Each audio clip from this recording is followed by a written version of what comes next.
Chapter 20. I won't go home. You can't make me.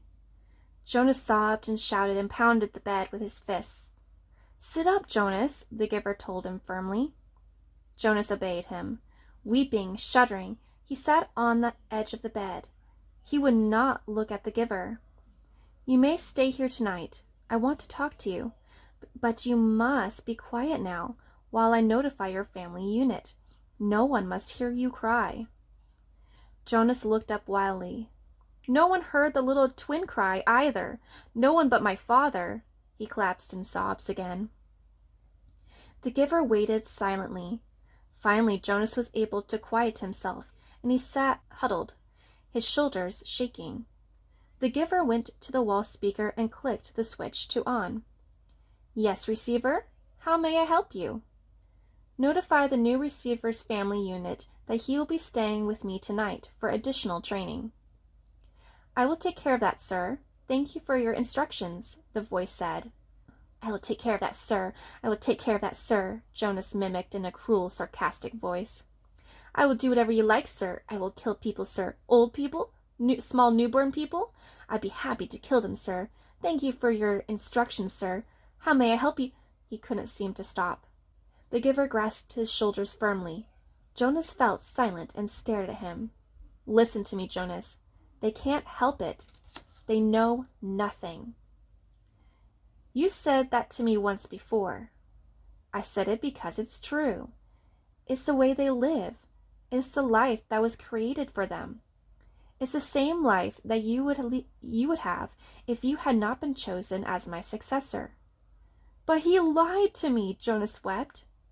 It's what he was told to do, and he knows nothing else. What about you? Do you lie to me? Do you lie to me too? Jonas almost spat the question at the giver. I am empowered to lie, but I never lie to you. Jonas stared at him. Release is always like that?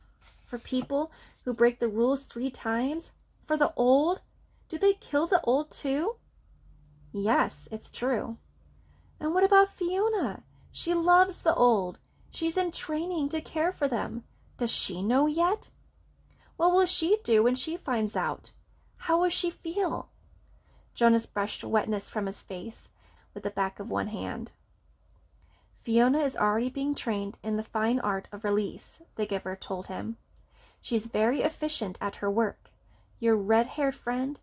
Feelings are not part of the life she's learned. Jonas wrapped his arms around himself and rocked his own body back and forth. What should I do? I can't go back. I can't. The giver stood up. First, I will order our evening meal. Then we will eat. Jonas found himself using the nasty, sarcastic voice again. Then we'll have a sharing of feelings. The giver gave a rueful anguish and empty laugh. Jonas, you and I are the only ones who have feelings.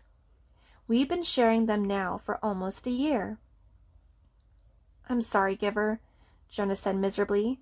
I don't mean to be so hateful, not to you. The giver rubbed Jonas's hunched shoulders. And after we eat, he went on, we'll make a plan. Jonas looked up puzzled. A plan for what? There's nothing we can do. It's always been this way, before me, before you, before the one who came before you, back and back and back.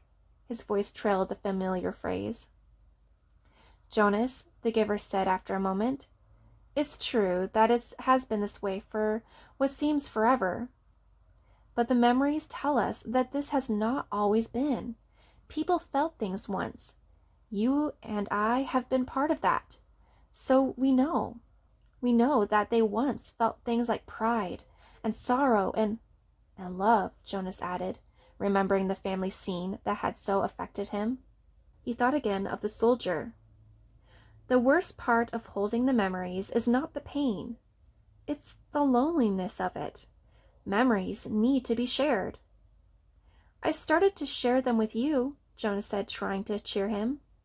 That's true. And having you here with me over the past year has made me realize that things must change. For years I felt that they should, but it seemed so hopeless. Now, for the first time, I think there might be a way, the giver said slowly. And you brought it to my attention. Barely. He glanced at the clock. 2 hours ago. Jonas watched him and listened. It was late at night now. They had talked and talked. Jonas sat wrapped in a robe belonging to the giver, the long robe that only elders wore. It was possible what they had planned, barely possible. If it failed, he would very likely be killed. But what did that matter? If he stayed, his life was no longer worth living. Yes, he told the giver, I'll do it. I think I can do it. I'll try anyway. But I want you to come with me. The giver shook his head. Jonas, he said, the community has depended all these generations back and back and back and back on a resident receiver to hold their memories for them. I've turned over many of them to you in the past year, and I can't take them back. There's no way for me to get them back if I have given them. So, if you escape once you are gone, and Jonas, you know that you can never return. Jonas nodded solemnly. It was the terrifying part. Yes, he said, I know, but if you come with me. The giver shook his head and made a gesture to silence him. He continued, if you get away, if you get beyond, if you get to elsewhere, it will mean that the community has to bear the burden themselves of the memories you have been holding for them. I think that they can, and that they will acquire some wisdom, but it will be desperately hard for them. When we lost Rosemary 10 years ago, and her memories returned to the people, they panicked. And those were such a few memories, compared to yours. When your memories return, they'll need help. Remember how I helped you in the beginning, when the receiving of memories was new to you? Jonas nodded. It was scary at first, and it hurt a lot. You needed me then, and now they will. It's no use. They'll find someone to take my place. They'll choose a new receiver. There's no one ready for training, not right away. Oh, they'll speed up the selection, of course, but I can't think of another child who has the right qualities. There's a little female with pale eyes, but she's only a 6. That's correct. I know the one you mean. Her name is Catherine, but she's too young, so they will be forced to bear those memories. I want you to come, giver, Jonas pleaded. No, I have to stay here, the giver said firmly. I want to, Jonas. If I go with you, and together we take away all of their protection from the memories, Jonas, the community will be left with no one to help them. They'll be thrown into chaos. They'll destroy themselves. I can't go. Giver, Jonas suggested, you and I don't need to care about the rest of them. The giver looked at him with a questionable smile. Jonas hung his head. Of course they needed to care. It was the meaning of everything. And in any case, Jonas, the giver sighed, I wouldn't make it. I'm very weakened now. Do you know that I no longer see colors? Jonas's heart broke. He reached for the giver's hand. You have the colors, giver told him, and you have the courage. I will help you to have the strength. A year ago, Jonas reminded him, when I had just become a 12, when I began to see the first colors, you told me that the beginning had been different for you, but that I wouldn't understand. The giver brightened.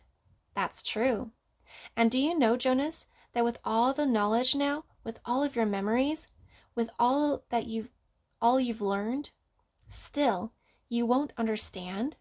Because I've been a little selfish. I haven't given any of it to you. I wanted to keep it for myself, to the last. Keep what?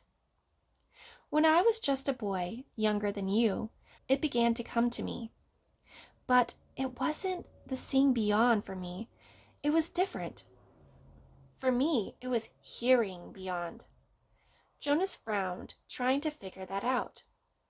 What did you hear? He said. Music, the giver said, smiling. I began to hear something truly remarkable, and it's called music. I'll give you some before I go. Jonas shook his head emphatically. No, giver, he said. I want you to keep that, to have with you when I'm gone. Jonas went home the next morning, cheerfully greeting his parents, and lied easily about what a busy, pleasant night he had. His father smiled and lied easily, too, about his busy and pleasant day the day before. Throughout the school day, as he did his lessons, Jonas went over the plan in his head. It seemed startlingly simple. Jonas and the giver had gone over it and over it late into the night hours. For the next 2 weeks, as the time for the December ceremony approached, the giver would transfer every memory of courage and strength that he could to Jonas. He would need those to help him find the elsewhere that they were both sure existed. They knew it would be a very difficult journey. Then, in the middle of the night before the ceremony, Jonas would secretly leave his dwelling. This was probably the most dangerous part, because it was a violation of a major rule for any citizen not on official business to leave a dwelling at night. I'll leave at midnight, Jonas said. The food collectors will be finishing picking up the evening meal remains by then. And the path maintenance crews don't start their work that early. So there won't be anyone to see me, unless, of course, someone is out on emergency business. I don't know what you should do if you were seen, Jonas, the giver had said. I have memories, of course, of all kinds of escapes, people fleeing from terrible things throughout history. But every situation is an individual. There's no memory of one like this. I'll be careful, Jonas said. No one will see me. As receiver in training, you're held in very high respect already, so I think you wouldn't be questioned very forcefully. I just say I was on some important errand for the receiver. I say it was all your fault that I was out after hours, Jonas teased.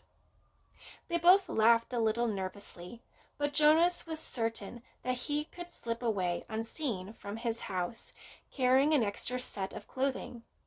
Silently, he would take his bicycle to the riverbank and leave it there hidden in bushes with the clothing folded beside it. Then he would make his way through the darkness on foot, silently, to the annex. There's no nighttime attendant, the giver explained. I'll leave the door unlocked. You simply slip into the room. I'll be waiting for you. His parents would discover when they woke that he was gone. They would also find a cheerful note from Jonas on his bed telling them that he was going for an early morning ride along the river, that he would be back for the ceremony. His parents would be irritated, but not alarmed. They would think him inconsiderate, and they would plan to chastise him later. They would wait with mounting anger for him. Finally, they would be forced to go, taking Lily to the ceremony without him. They won't say anything to anyone, though, Jonas said, quite certain. They won't call attention to my rudeness because it would reflect on their parenting. And anyway, everyone is so involved in the ceremony that they probably won't notice that I'm not there. Now that I'm a 12 and in training, I don't have to sit with my age group anymore. So Asher would think I'm with my parents, or with you, and your parents will assume you're with Asher or with me. Jonas shrugged. It will take everyone a while to realize that I'm not there at all. And you and I will be long on our way by then. In the early morning, the giver would order a vehicle and driver from the speaker. He visited the other communities frequently, meeting with their elders. His responsibilities extended over all the surrounding areas, so this would not be an unusual undertaking. Ordinarily, the giver did not attend the December ceremony. Last year he had been present because of the occasion of Jonas's selection, in which he was so involved. But his life was usually quite separate from that of the community. No one would comment on his absence, or on the fact that he had chosen this day to be away. When the driver and the vehicle arrived, the giver would send the driver on some brief errand. During his absence, the giver would help Jonas hide in the storage area of the vehicle. He would have with him a bundle of food, which the giver would save from his own meals during the next 2 weeks. The ceremony would begin with all the community there, and by then Jonas and the giver would be on their way. By midday, Jonas's absence would become apparent and would be a cause for serious concern. The ceremony would not be disrupted. Such a disruption would be unthinkable, but searchers would be sent out into the community. By the time his bicycle and clothing were found, the giver would be returning. Jonas, by then, would be on his own, making his journey elsewhere. The giver, on his return, would find the community in a state of confusion and panic, confronted by a situation in which they had never faced before, and having no memories from which to find either solace or wisdom. They would not know what to do and would seek his advice. He would go to the auditorium where the people would be gathered still. He would stride to the stage and command their attention. He would make the solemn announcement that Jonas had been lost in the river. He would immediately begin the ceremony of loss. Jonas, Jonas, they would say loudly, and they had once said the name of Caleb. The giver would lead the chant. Together they would let Jonas's presence in their lives fade away, as they said his name in unison more slowly, softer and softer, until he was disappearing from them, until he was no more than an occasional murmur, and then, by the end of the long day, gone forever, not to be mentioned again. Their attention would turn to the overwhelming task of bearing the memories themselves. The giver would help them. "Yes, I understand that they'll need you," Jonas said at the end of the lengthy discussion and planning. "But I'll need you too. Please come with me." He knew the answer even as he made the final plea. "My work will be finished," the giver had replied gently, "when I have helped the community to change and become whole." "I'm grateful to you, Jonas, because without you, I would never have figured out a way to bring about the change. But your role now is to escape, and my role is to stay." "But don't you want to be with me, giver?" Jonas asked sadly. The giver hugged him. "I love you, Jonas," he said, "but I have another place to go. When my work here is finished, I want to be with my daughter." Jonas had been staring glumly at the floor. Now he looked up startled. "I didn't know you had a daughter, giver. You told me that you'd had a spouse, but I never knew you had a daughter." The giver smiled and nodded. For the first time in their long months together, Jonas saw him look truly happy. "Her name was Rosemary," the giver said.